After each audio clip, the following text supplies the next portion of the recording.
it's your girl T Bird, and welcome to Queen Conversations. You are in for a real treat today. I have this amazing woman that you see in front of you. That beautiful smiling face is Queen Terrina Brown-Littles. She is a wife. Hi, Terrina. She's a wife, mother, entrepreneur, and community activist. Before becoming self-employed full-time, she was a youth detention counselor supervisor. Now, Terrina has a motto that is going to blow your mind, but her current project that she's working on will include a multi-purpose event space where she can continue to serve her community. Terrina's motto is, I am love and light, and my prayer is that you would be intentional about all you do. Welcome to Queen Conversations, Terrina. Thank you, Terry. Thanks for having me. Oh, it's my pleasure. I'm so excited that you're here. Now, full disclosure, y'all, Terrina and I have been friends for, I don't know, about 4 or 5 years now. We met online through a Facebook group called eQueens, and she is without question one of my sisters from another mister. There's no doubt about it. We had the pleasure of meeting this past February 2020. It was a bittersweet occasion because we met I was in town. She's in Philadelphia. I'm here in North Carolina. I was in town for my father's homegoing, and she was there, sister in love, hanging in and supporting all of us, and we got to actually meet. So it was bittersweet. We were there for sad occasions, but it was such a joyful occasion because I got to be there with her. And this story today, we're going to talk about thriving after the loss of a loved one. And when you hear Terrina's disposition, her point of view, I know it's going to help you if you're dealing with loss right now. So, Terrina, my first question that I ask all of the queens who sit down with me is, when did you discover your inner queen? Okay, so I've always known that I was different. So I think that I discovered my inner queen when I was labeled trouble. I asked questions, I wouldn't get answers. I raised my hand is overlooked. Or why do you have to know? Why do you want to know? Instead of somebody just telling me they don't have the answer. And I just always knew that I was different, that I did things differently, that I didn't fit in with everyone. So that just told me that I was special, but I embraced that specialness. It wasn't until recently that I adopted the phrase queen, but I knew that's just what it was. I like that. That makes sense. Yeah. I discovered my inner queen. I'm writing this down because y'all know I take all the nuggets from each guest and each queen that I sit down with. I discovered my inner queen when I was labeled trouble. That's a huge statement right there. Yeah. Because you know what? That's so true, right? Especially I think as women, as little girls, when we ask those questions, they call us troublemakers. When we don't just go along with the status quo, they label us so many things. You know, they love to use that B word, and because but ways that men are not labeled. The same thing, a boy child who asks a lot of questions is inquisitive. He wants to be knowledgeable. But a girl child who asks a lot of questions, well, she's a troublemaker. She's trying to start something. So I love that. I discovered my sassy and fresh. Yes, absolutely. So that's one of the reasons why I start all these conversations that way, because I have gotten many different answers, and they're all so amazing and speak to the experience of each individual queen. And today we're talking about thriving after loss. And you always have such a bright, shiny aura around you. When you say that you are light, that is not just something you say. That is something that you are. And I've observed that in you all the time that I've known you. So when I discovered in your story that years ago you lost a child, yes, we were in a Zoom situation like this.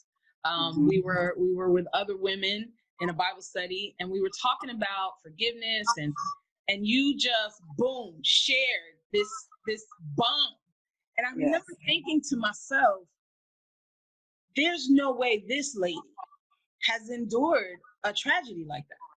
Yes. Not the lady that I see in front of me, not the lady who is always encouraging everyone around her, always, smiling, always telling you, oh, you might be having a bad day, but don't worry, it's gonna turn around. So share that story with us about your son. Okay. So my firstborn child, born August 1st, 1994, I named him Jalil. And he was just outgoing, bright, fun-loving little kid. Um, Years went by. He grew up, and now he's the age of 5. And I'm just fast forwarding. The age of 5, the day that he passed, I was at work. I left him at home with my boyfriend at the time, who like took the initiative to say, "Listen, I'll watch your son," because we had a son together at the time. So my other son was about the age of 1, and my son Jalil, his father, uh, uh, told me he wasn't going to babysit him anymore. So my boyfriend at the time said, "I'll watch him," and it was huge for him. And I was like, "You sure?" He said, "Yeah, I'll watch. I already have Jamir. Jamir's my other son. I already have Jamir. I watched Jalil." So it was some months going on, and he babysat. I went to work. Um, got a phone call, said that Jalil's being rushed to the hospital. I'm like, "Huh? What hospital? What's going on?" So I darted out of work, and I was out Bluebell. Bluebell's a good 25, 30 minutes. I could, when I tell you, I felt like I got to Temple University in 5 minutes. Just for them, it was a lot of chaos that day. But eventually they had me in a room by myself. 2 guys came in. I found out later that they were investigators, and they told me that my son died. So I'm like, what happened? What do you mean? My son? You sure? And the crazy part is right before they told me my son died, they kept asking, "Is this the one? Is this the one? Is this the one?" before they took me to the room. And then the nurse said, "No, that's not the one." So it was just a lot of stuff going on. Right. But needless to say, my son passed away, and my boyfriend at the time was responsible for his death. He was playing and wrestling with him, and they said, for whatever reason, because I met with the medical examiner later, because we had to go to trial. And she said, for whatever reason, his brain swelled. He wasn't getting oxygen to his brain. He wasn't suffocated, but he wasn't getting oxygen to his brain. So I'm trying to process, trying to understand. When I did see my son, he looked like he was asleep. They had the neck brace on him. He was still in his pajamas. And I'm going off, and I'm like trying to pick him up and hold him and like, what's going on? Because you have a bunch of questions. Sure. I call a house, and I'm asking my boyfriend, like, why aren't you here? He said, the cops have me here and they won't let me leave. And I'm like, they won't let you leave? He said, no, no, no. I think they're going to arrest me. So I'm like, well, where's Jamir? Because he was 1 at the time. Where's Jamir? Where's Jamir? He said, oh, he's right here with me. Got to the house. The cops already took my boyfriend. They had my youngest son there. Needless to say, we went to a trial.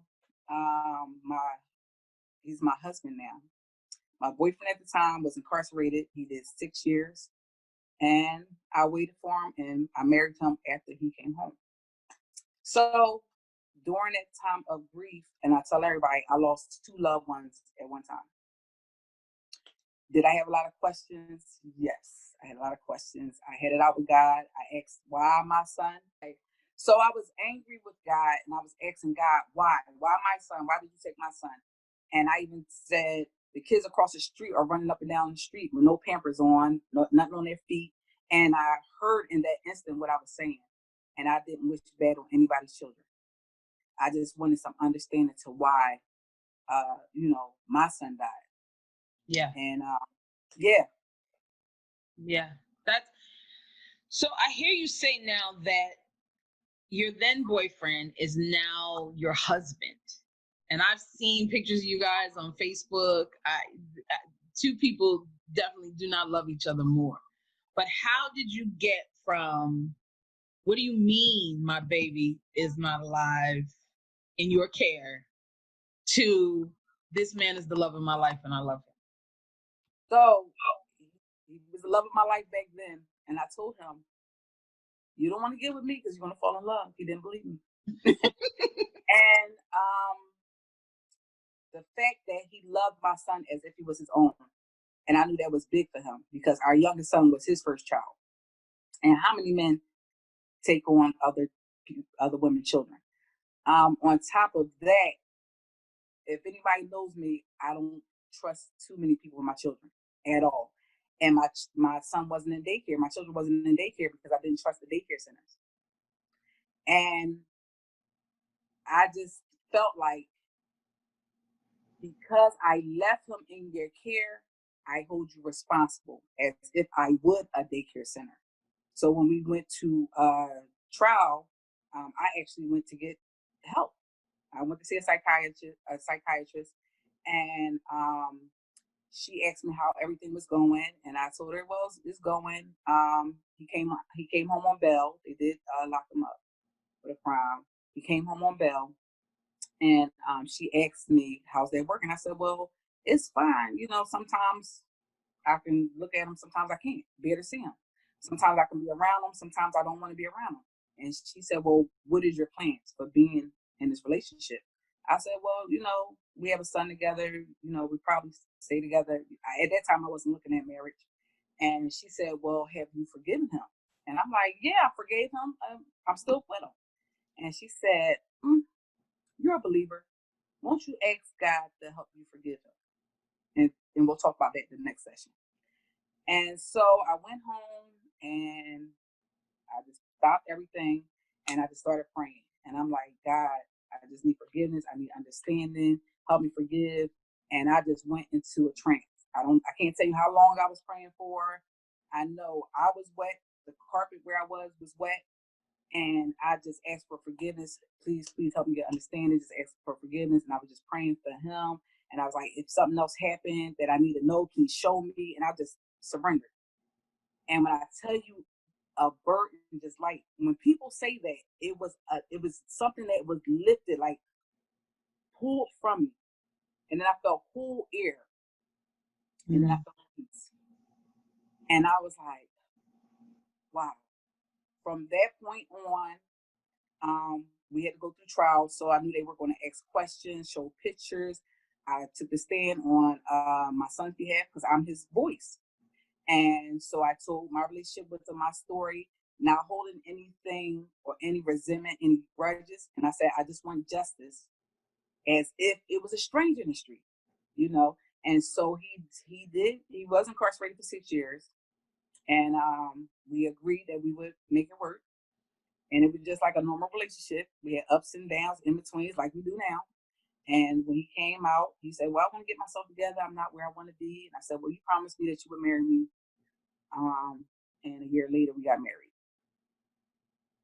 Yes. That's awesome. So forgiveness is the reason that you're sitting here today with a smile on your face. Yes. And able to tell this story with such eloquence and realness. I love what you said about you had to surrender. I think so many times we, things happen to us, and because we're believers doesn't necessarily mean that things won't happen, that life won't happen, and clearly, I mean, this was not something intentional. Clearly this was something accidental that happened. Right. Because we all have had moments where we roughhouse with our kids and, but still, to, like you said, the thought of a mom is, I left my child with you.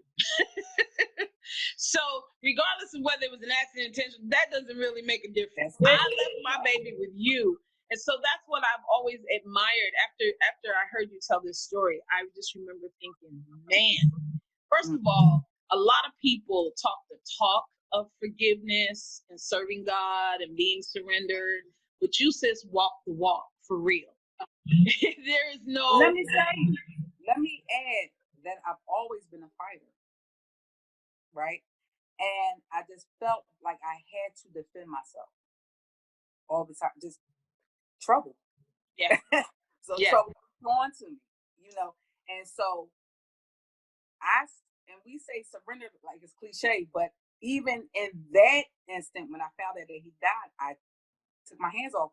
The old me, the old mindset would have went after him or had people that want to get him.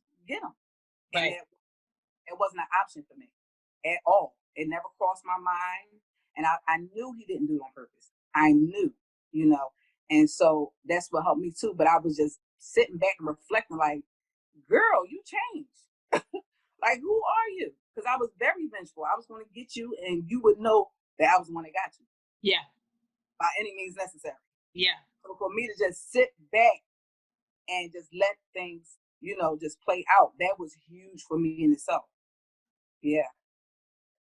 I love that. That's powerful. And that's why I say, every time I encounter you, you are always smiling. You are always positive. Now I know that we're human. We all have ups and downs, but how do you maintain that positivity? So what I learned now is called living in the moment. Be in the moment. Be in the here and now. And I was practicing it and didn't realize that that's what it was called. And you know when they say live every day as if it's your last. Yes. So I just like to go by that. I like to just be here right now, be present with you. No distractions, to be attentive to the questions that you're asking, to have a conversation, to be honest. And that's in everything that I do with everyone. And I even tell people that, you know, we use the word friends loosely. If I'm a friend, I'm not going to tell you what you want to hear. I'm going to give you Yes. my honest feedback if you ask. And a lot of times I'll say, do you want feedback? You know, because I'm not the one, if you're not doing something that you know you shouldn't be doing, I'm not going to be your cheerleader for that. You know what I'm saying? Listen, how could you have done that differently? What could you have done or said, you know, to change that? Or, you know, so I'm having an honest conversation. I would like you to do the same for me, you know, and I stopped calling it accountability partner because I can't hold somebody and expect somebody to be accountable for me if I can't be accountable for myself. So I've learned to live in the here and now, be present, and, you know, just live, laugh, and love. Just be that light of the world. And I can be very angry if I choose to, but I just choose to be happy. Choice. Choice. I think sometimes we forget that we have that ability to choose something else. I remember the first time someone said that to me. I was upset or angry about something, and she looked at me and she was just like, girl, just choose something else. And I remember going, that's the most ridiculous thing I've ever heard in my life. Because in the Yeah. moment I wanted to be angry and I wanted to be right. And but it's so true. We can choose something else. And Yeah. I love the way that you say that. Be present in the moment. Just Be present in the moment. that's amazing to me. So 2020 I know has been another difficult year. Oh yeah. Um as I said earlier, we met at my daddy's homegoing. Mm-hmm. And the next morning you got word about your stepdad's home passing, right? And most Yes. recently, I know mommy went home to be with the Lord. Yes. Yes. So tell us, and yet here you are, still smiling and bright. Yes. Tell us what these past few months have been like. Um, it's been touch and go because I think death is harder to deal with when it's unexpected. Um, and each death that I encountered was this year was unexpected. I mean, usually they're elderly or sickly or, you know, and so you kind of prepare for it. You're never ready, but you can always prepare. And it was unexpected. And God gives me a word every year. And this year he gave me greetings of harvest and manifestation and revelation. I'm sorry, revelation and manifestation.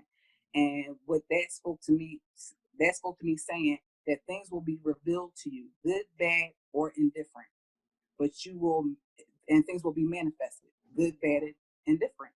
And the first 7 weeks of 2020, I attended the funeral. Mm. The first 7 weeks. It would have been 8, but I went away to celebrate my anniversary and I missed a funeral. Wow. And yeah, so God also gave, everybody said 2020 was 2020 vision, and he said spiritual vision. You have to look past the physical. And I know to be absent from the body is to be present with the Lord. And I'm a firm believer of that. So I can attend these funerals not because I'm desensitized or not in tune or in touch with emotion, but because I know that they are in a better place. With my mom, I was the last person to see her. She went to the hospital because she was on dialysis. So she was sickly, but she was living. And they said she had an elevated heart rate. So I walked her to the hospital. I was the last person to see her.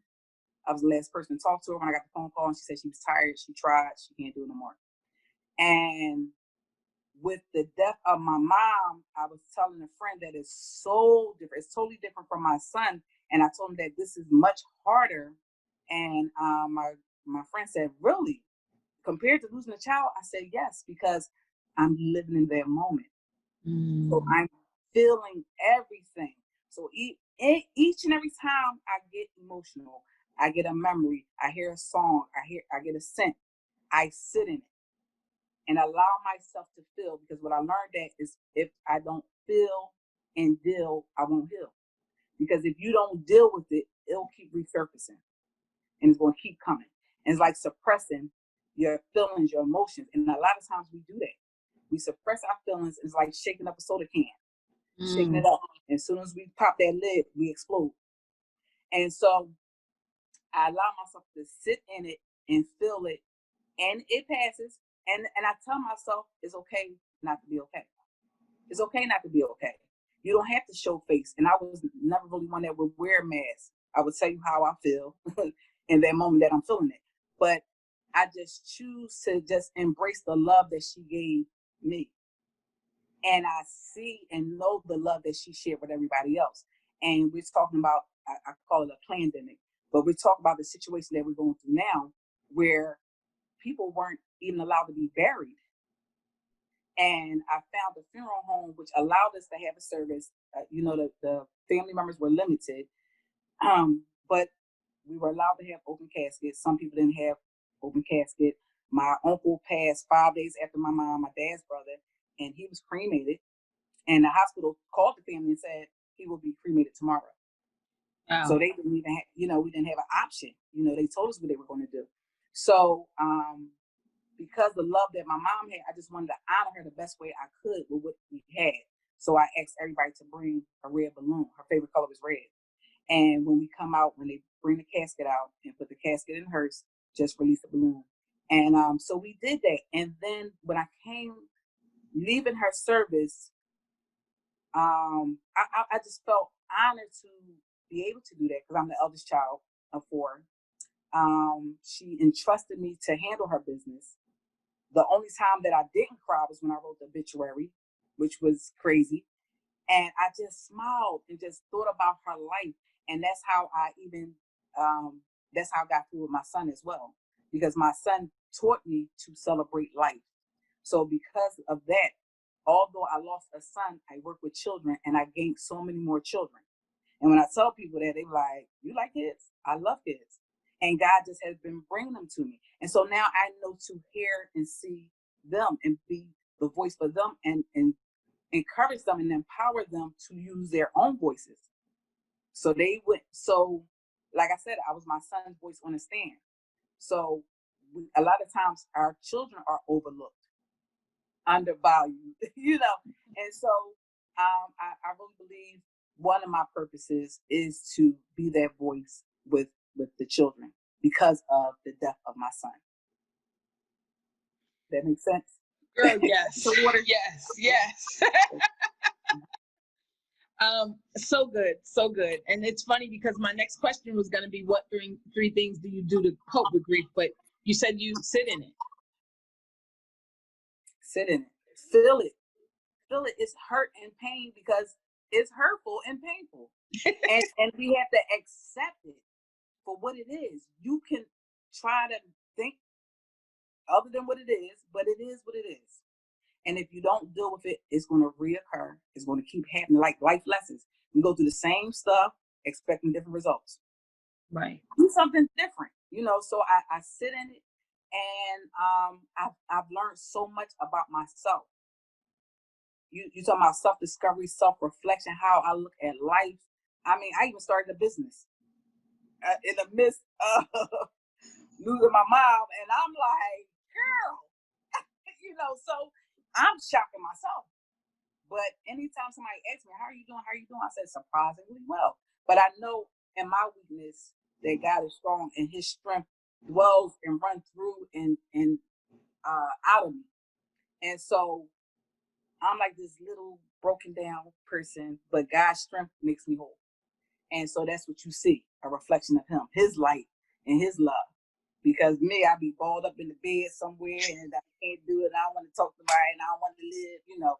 But God, but God. Yeah. Yeah. And Yeah. I'm not just here for me. I have siblings. I'm the eldest sibling. And I have a husband and I have children. And I have my youth that I work with and my women that I work with, you know. And so you talk about self-care. Who take care of the caregiver? If I don't take care of myself, nobody else will.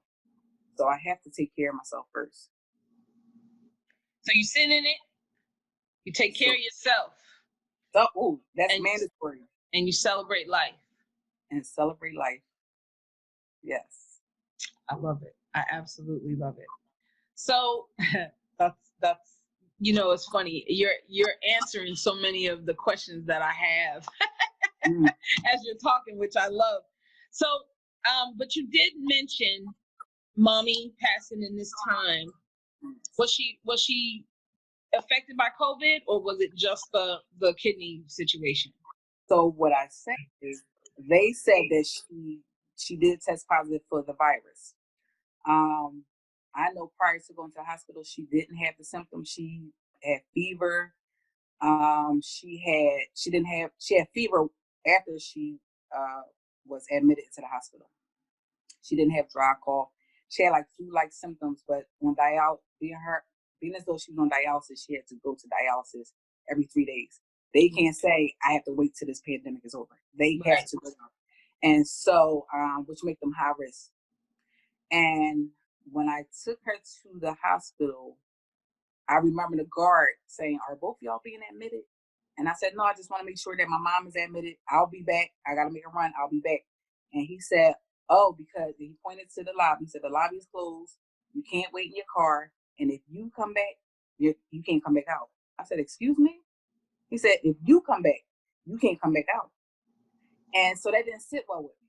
So when I got in the car, I called my mom and said, "Mom, was it a lot of people in the back?" Because in my mind, I'm thinking people falling over each other, coughing, and all stuff going on. And she said, "No." I said, "Well, I think they're going to quarantine you." And she said, "Why you say that?" I said, "Because you heard the guard say, if I come back, and I'm not a patient, if I come back, I can't come back out." I didn't know that my mom wasn't going to come back out. And so she said they did do tests, and she said they saying that I have this COVID, but it wasn't until she maybe 3 days later she started getting fevers and other symptoms, but she didn't have that going in. Yeah. Yeah, this has been a difficult time for everybody, and like you said, people haven't been able to grieve their loved ones the way that they normally would. The ceremonies and the services that normally we would um, have been different and have been changed. So in this season now, what brings you joy? Life, having air to breathe. I say this to my women a lot. Just take the time to take a breath. Inhale, exhale. We take that for granted. Somebody didn't wake up this morning.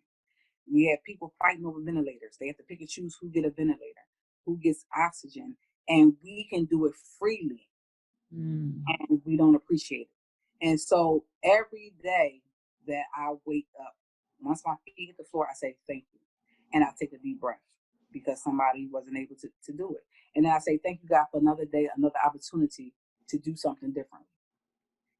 And whatever that different looks like, um, I just avail myself for it to happen. So that brings me joy just showing up in the world. And I have good days and bad days, but I acknowledge exactly what it is. But I press forward. you know. And so a lot of times I can sit here and say, you know, live life and laugh, and you don't feel that in that moment. Because I know a lot of people that get stuck. And when I lost my son, I was stuck. I really believe that I was numb. And that's why it feels different with grieving my mom, because I was numb. I isolated myself and shut myself out off to the world. And so this time, and I said, if I had to do it differently, the only thing I wouldn't do again is isolate myself. And you made mention earlier about being available and accepting help, because we have the love, help, and support around us, and we have plenty of people that don't know what to say. So a lot of people walk on eggshells. A lot of people don't know what to say, so they stay, they stay away. You can't personalize that, because they had a relationship with that individual that you lost as well. So they're grieving in their own way. And you have to respect that, give people their space, you know. And so I would also advise that you have open and honest conversation, have dialogue. Say how you feel. If you're angry, mad, if you have resentment, say it. Why hold all that in and be that soda can? You know, and you don't have to say nice things. You have your experience. It's your experience.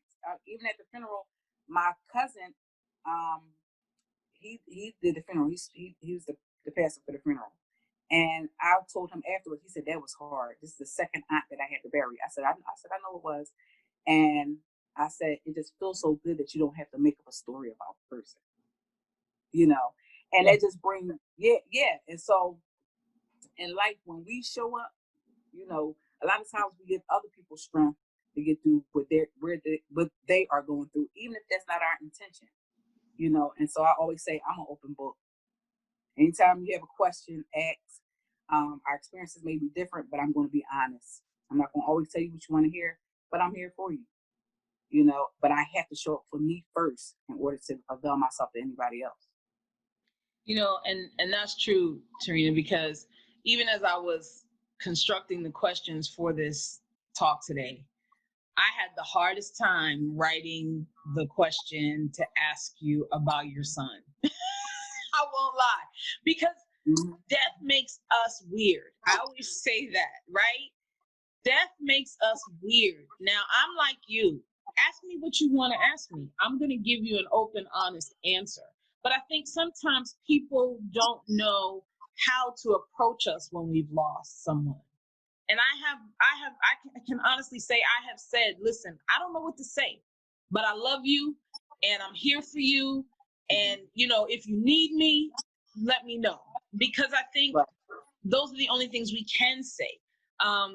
It's weird sometimes, and you're right, we personalize it for ourselves, but you're the one who's going through it.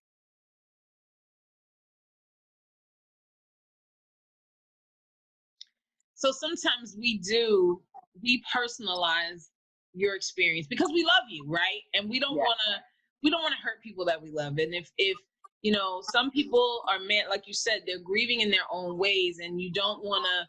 I remember when I saw your post about your mom, and I went, "Whoa, what did I miss?" Right.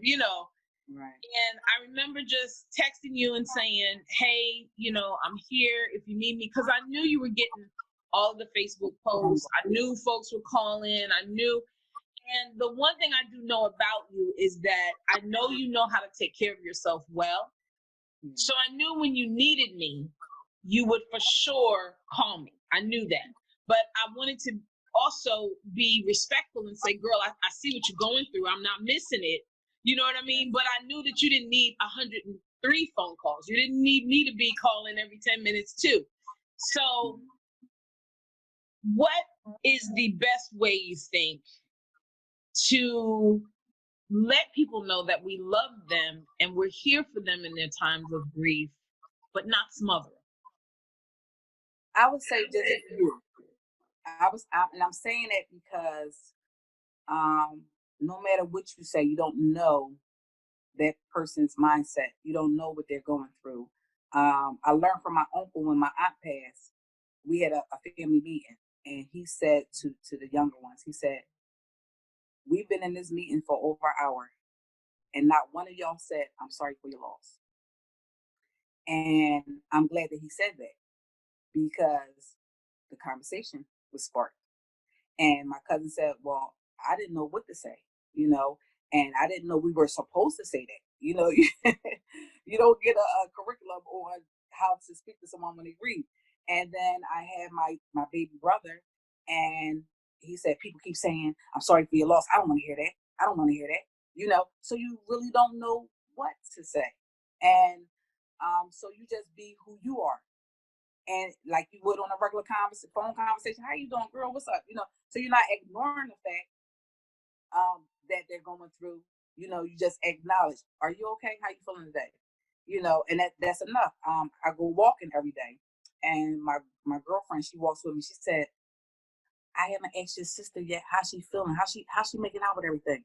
I'm like, girl, you walk next to her every day. Why you didn't ask her? Like, I know, but I know it's touchy, but just ask her.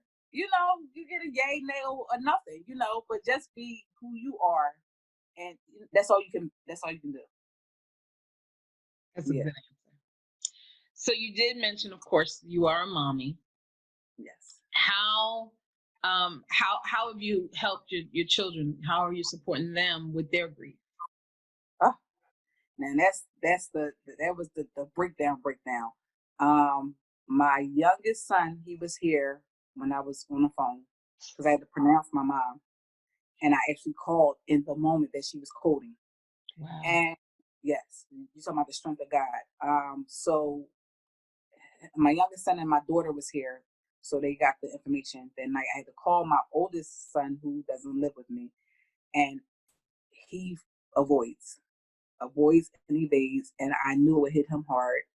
And he broke down at the funeral. He broke down in the cemetery. So my heart was crushed to see my children crushed. Of course.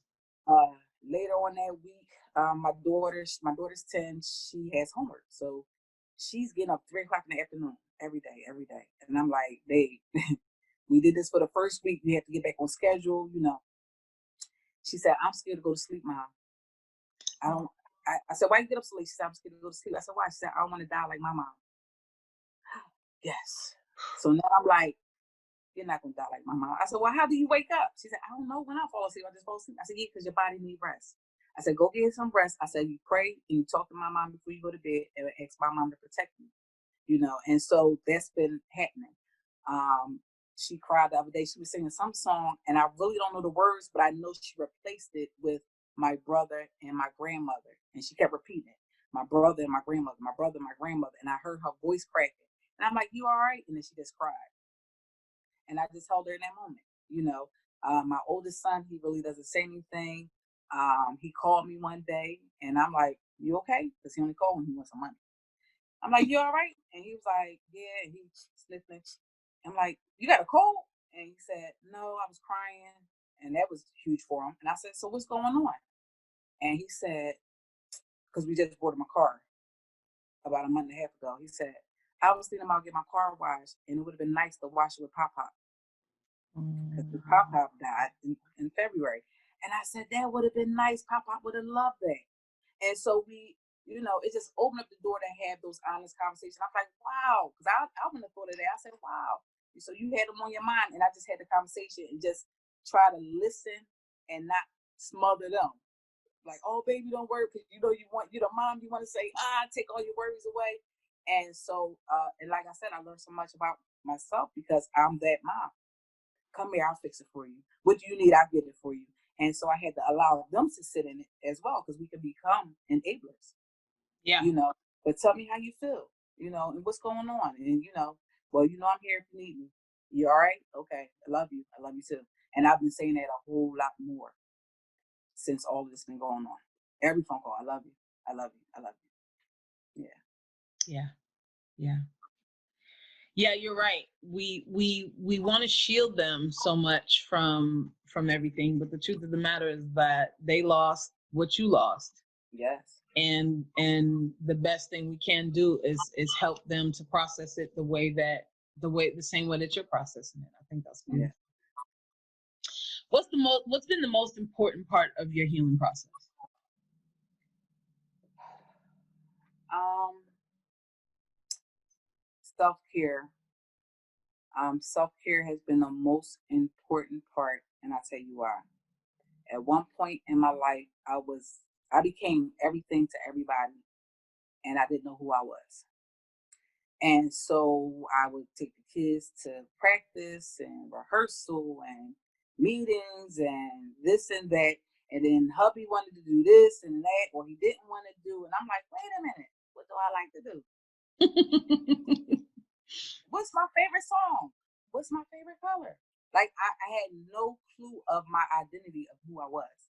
And my husband helped me. He said, who takes care of the caregiver? And I'm sitting here because I'm a thinker and I'm thinking. And I'm like, yeah, who take care of the caregiver? He said, don't take care of you. Nobody else will.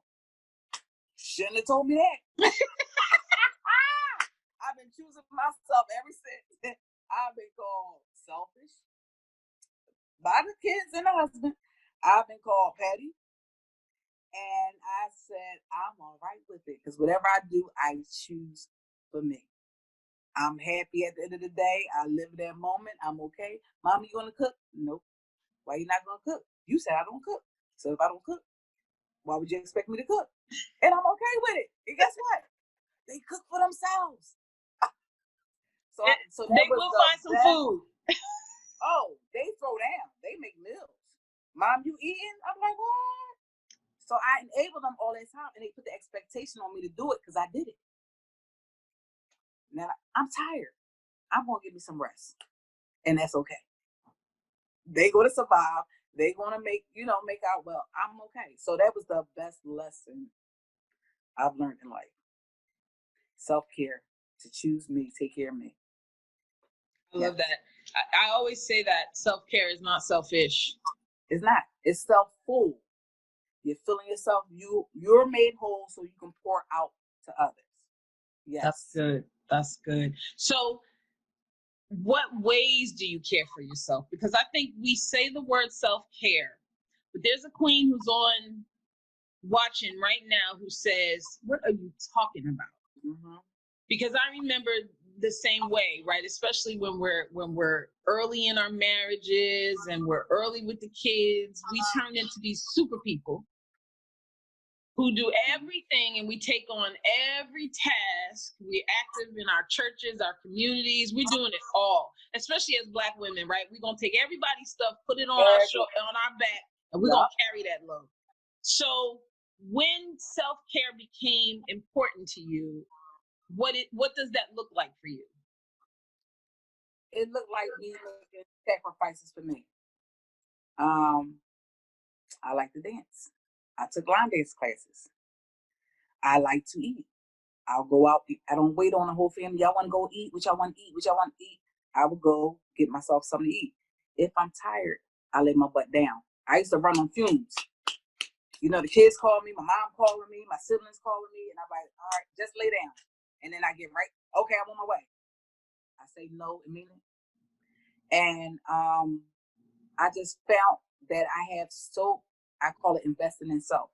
I have so much more, and it's not because of selfishness and greed. It's because I put me first, And so because I put me first, I can branch off and give. I'm not being pulled. I'm portioning it out in the manner that I want to. And so that's been my motto. You live. But I said that earlier. You live because we only have one life, and even twins don't come out at the same time. So you have to live your life to the best of your ability. I like that. Even twins don't come out at the same time. Yeah. And I'm sure there's plenty of mamas of twins who are very happy about that. How about that? How about that? Please, God, one at a time. Woo! That is so true, right? We don't realize we're not living in a lot of ways. I remember when I finally moved south, because I'm born and raised in New York, and when I finally moved south, and my mom would call to talk to my son at 5:00 in the evening, and she would say, well, where is Chris? And I would say, oh, he's outside riding his bike. And she was like, it's dark. And I'm like, it's not dark here. We started getting, because we had no idea, right? in those winter months, we were still having sunshine longer than what they have up north. And I finally sat down and realized, wow, we were on this wheel where we were getting up in the dark. You go to work, it's dark. You come home, it's dark. And the first Christmas we spent there, he got a bicycle for Christmas. And for the first time in his life, he was 14. No, he was 12. He was 12 when we moved to Florida. He was able to go out on Christmas morning and ride his bike because there was no snow, there was no ice. He didn't have to worry about the cold, So it did kind of create that awakening of, wow, how much living are we really doing, Absolutely. And even now, I think, as much as this time where we've all been sheltering at home has caused a lot of people to feel lonely and isolated, I think you're an example. I'm an example. We've started new venture. Yeah. This has been a time really to slow down and regroup, think about what you want to do, and branch forward to do it. So yeah. I think it's amazing when you put yourself on the list, right? What amazing, beautiful things can come forward. And when you choose to do, I prayed one day, and God told me, finish what you started. I heard it clear as day. Finish what you started, and everything you need, you already have. And I'm like, huh? And I've done so much in my younger years that I just put it to the side. And everything just started coming. After I heard that message, it just started coming. So I'm working on something now. And I'm almost done with that. And then I started these paint parties. And then and this all in the comfort of my home. So I didn't even know this pandemic was coming. And even with my husband, he celebrated a milestone at work, 10 years, and I had a dinner. I already had the backdrops, I already had the centerpieces, and we just set it up in the living room. And we sit here, and now I'm on this new venture, and I'm exercising. Now I'm exercising with the family, and we just having a good time. I already had it. It was here the whole time. So I didn't have to go out and look because you couldn't, but everything that I need, I already had. And I was just like, wow. So when I say this is a moment of self-reflection, I learned so much about myself. I don't have to go out there with the song say hair done, nails done, everything did. I'm okay being where I'm at with what I have. Yes. So that was valuable. That's amazing. Yeah, because you put yourself on the list, so you were able to even see all the things that you bring to the table, all the value, and all that I already had. So it was just like, wow. Who knew? Yeah. So that brings me to my next question, because you also do amazing work with women and youth in your community. You've talked a little bit about that, but what was the catalyst that really started you on that path?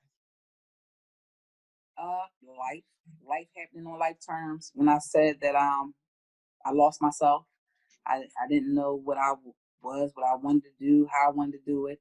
And so I made the decision to go on what I call spiritual journey. I started taking some classes, and the class is called Empowerment Through Self-Awareness.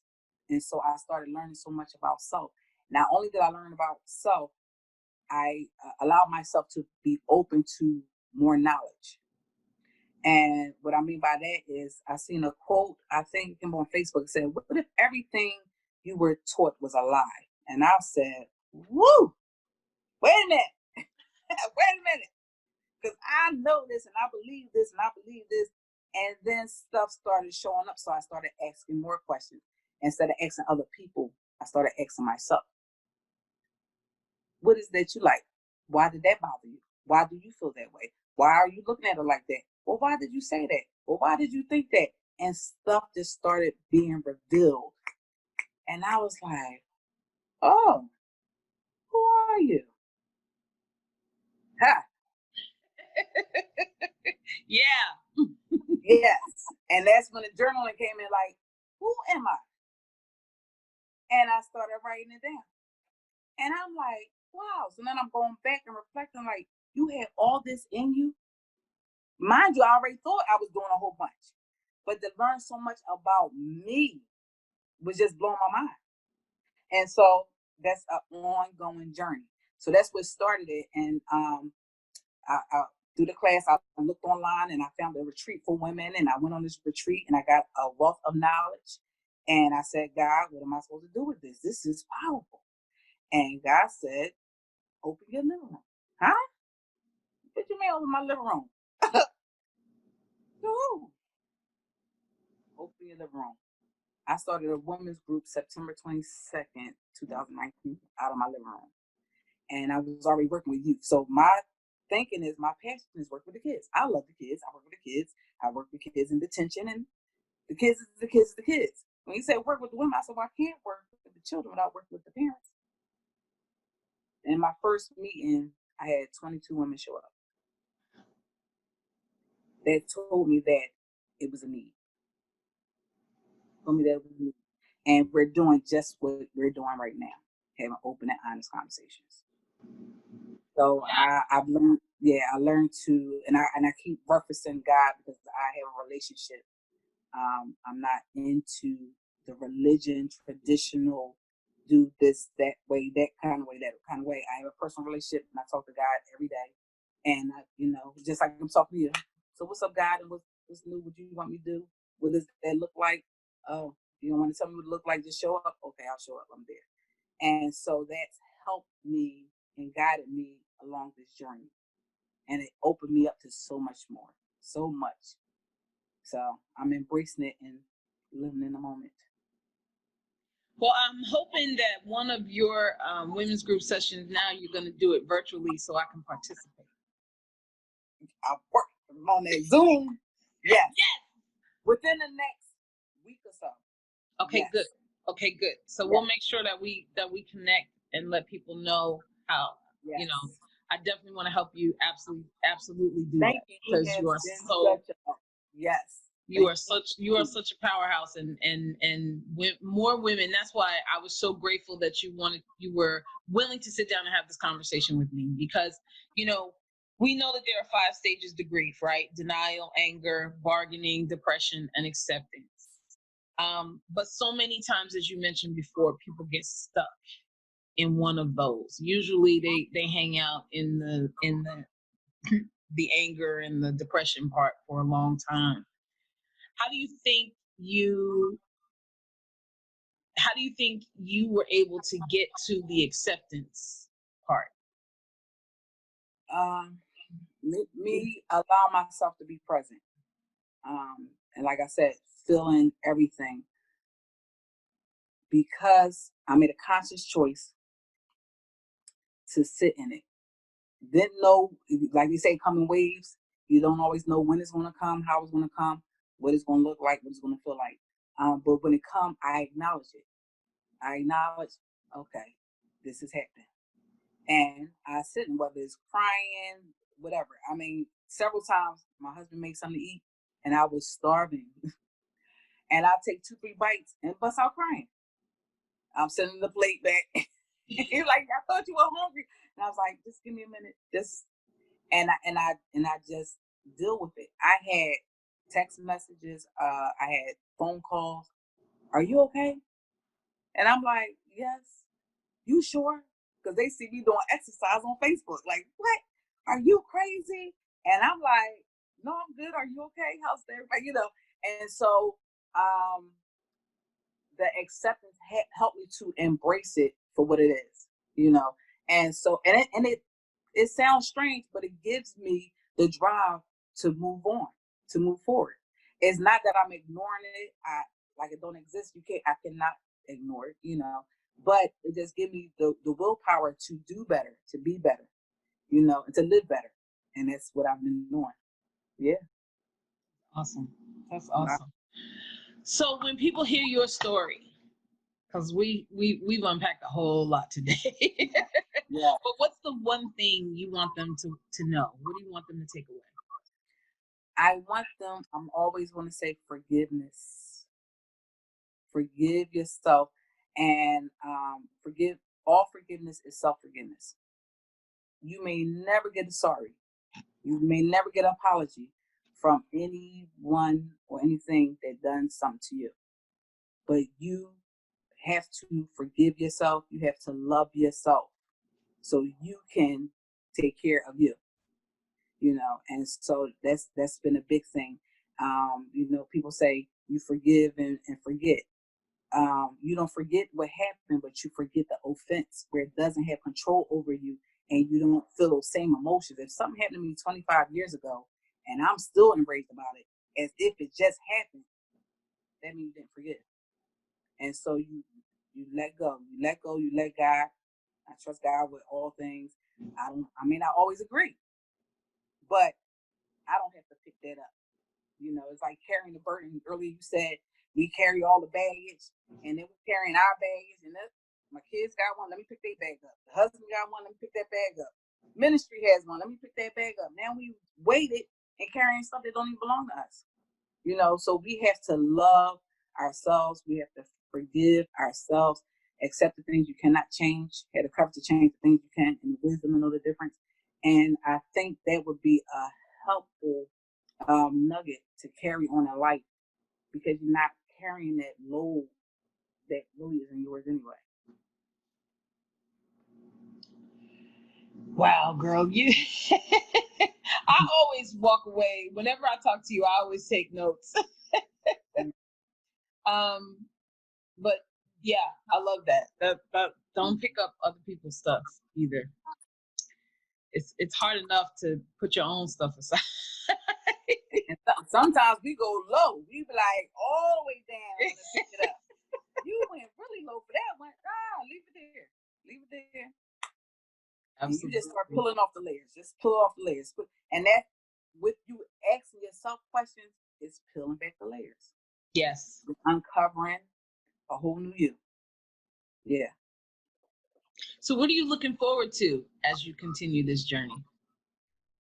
I really don't have too many expectations. My hope is that everyone heals. I'm excited about what's to come, because I know everything is a process. Everything takes time, and what I see in my physical eyes may not be what I'm supposed to see in the spiritual. And so I just learned to be obedient and show up in the world, because the world is waiting. I usually tell my groups that you are the solution to somebody's problem. So when you show up, God will give you everything you need. Was need to be said. He'll send the help that you need. Whatever resources you need, God will give it to you. You just have to avail yourself and show up, and then everything else will play out. So that's a part of surrendering, just taking your hands off of things. I had a good friend say, "You gotta take your hands off of things," and I'm like, "Oh, okay." So I mean, and it was a hard lesson to learn, but it helps. You see the difference. So it's not my will; it's God's will that will be done. And with that, sis, I'm out of questions. Yeah.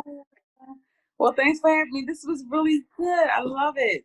Well, I enjoyed it. I enjoyed it a whole lot. I'm going to give our viewers I like to call it my prescription. I take little notes as we go along in our conversation. So if I was going to give folks the prescription today, it would be 4 things. Forgive. Be present in the moment. Live life. Don't carry somebody else's load. And in the end of it all, just surrender. Woo. Woo. You didn't even know you said all that, did you? Yeah. I know I said a lot, but I did something like that. Yes, absolutely, absolutely. So, what about you guys today? Did you hear something in Terrina's story that resonated with you? Are you dealing with the loss of a loved one? Are you ready to take that next step and thrive after the loss? Do you truly want to live a life in freedom? Well, you can connect with us. We've got a Facebook group, and I'm going to put the link in the comments below. It's called Release Me. You'll be able to connect with Queen Terrina and some of the other wonderful, amazing queens that I've gotten the opportunity to sit down with. If you enjoyed today's story and conversation, I want you to remember to hit that like and subscribe button, share it with a friend. And again, Terrina, I thank you so, so much for being so honest and open, candid, and willing to share your story with us. My heart is always with you. I love you much. And thank you so much for joining me for Queen Conversations. Thank you. Thank you. Pleasure was all mine. All right, guys, this is your girl T Bird. And until next time, love you, stay safe. And I need sunshine, brighten up my day. Baby, can you feel my prescription? My prescription, baby. Feel your emotion and to feel the words you say. Feel